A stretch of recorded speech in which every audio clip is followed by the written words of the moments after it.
We'll go ahead and get started with a question for you from Sarah Spencer. Sarah, don't you dare ask me. I will not ask you about DeAndre Hunter. Trey is out. Okay. What about Onyeka or Kevin? I have no idea. Kevin's in. I think Kevin's in. Trey is out because he's out. So okay, he's out.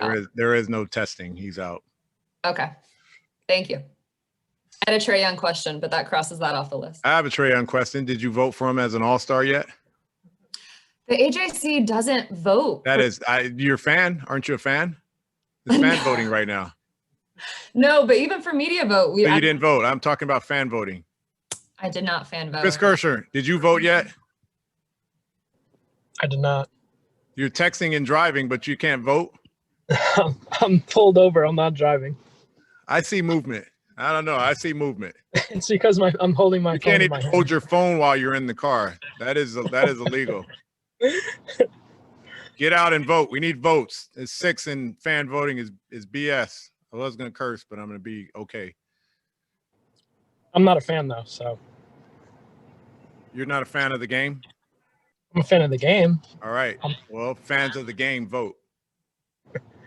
Well, I do have a media vote, so if that counts for anything. Take them all. What's today? Today is what do they call it? The double day. Fans need to double day vote, and media will media vote when you guys are called upon. All right, let's talk about Utah. Okay, we'll start with.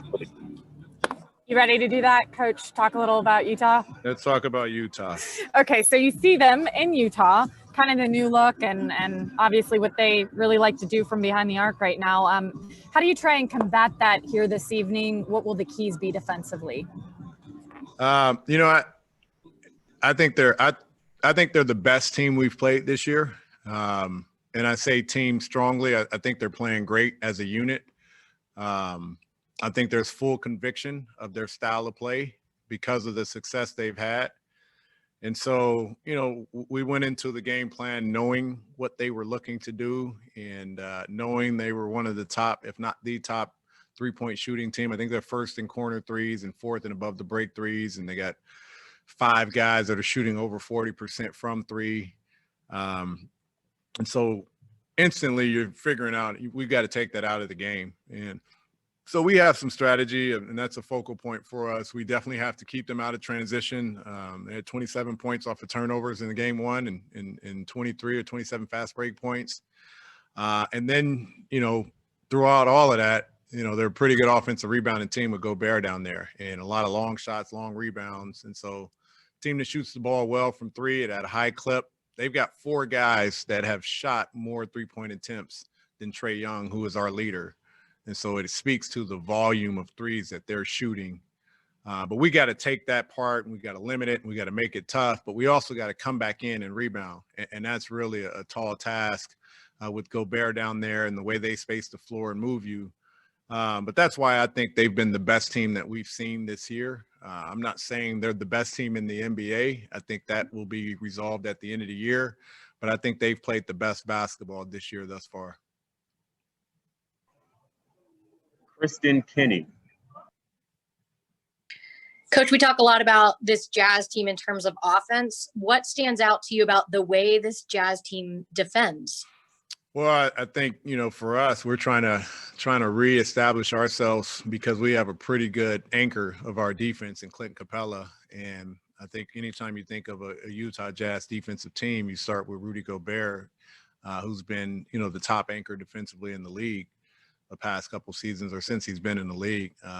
His presence of altering and changing shots, obviously blocking shots as well, allows them to be aggressive on the ball and up the floor and funnel a lot of the penetration down to an elite defensive player. And so not only do I think they have good defenders, I think they have really smart and versatile defenders. I was with Mike Conley in Memphis, and I know what he brings defensively. Donovan I had in USA team basketball last summer, and I know what he brings defensively. I've always thought Joe Ingles is one of the tougher, more competitive defenders, and the most underrated guy on their roster is Royce O'Neal, who should get a lot of credit for guarding and challenging a lot of guys 1 through 4 in this league. Chris. I know you've been asked a lot about what Rondo has brought to the locker room, but what have you thought about what he's done on the floor? You know, I think it's one of those deals where we're still trying to get him going. I thought he had some tremendous energy in Washington in the Laker game. I thought his first stint last game was pretty good, not so much in the second half. But he brings a level of confidence for our other guys. You know, obviously the depth concern right now with all of our injuries is limited. What I think he's really going to bring when you start using the consistency of who he's going to be playing with, Gallo, eventually guys like Kevin, Cam, you know, one of those centers, whether it's John, Clint, Big O. Right now he's having to work with different guys every game because we've had injury concerns, and I think that really kills his effectiveness. But he's done some tremendous thing. I talked about him being one of our players of the game. Had we won the Lakers game, it's something that we do.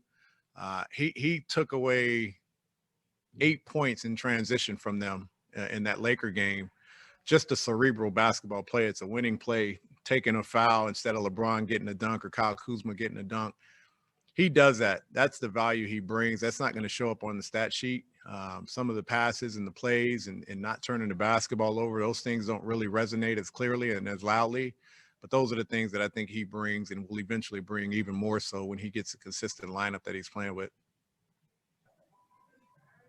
Jamila.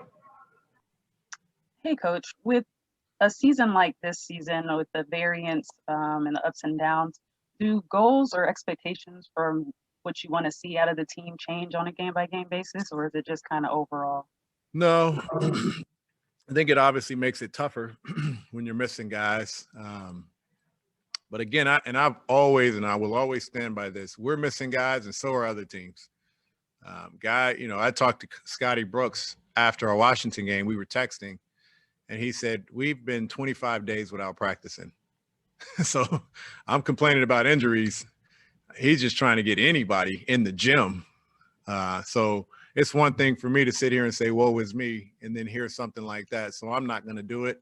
Our goals are the same. We come out and compete. We play to win, and we're missing bodies, but it's next man up opportunity. That's the we mentality that I keep talking about.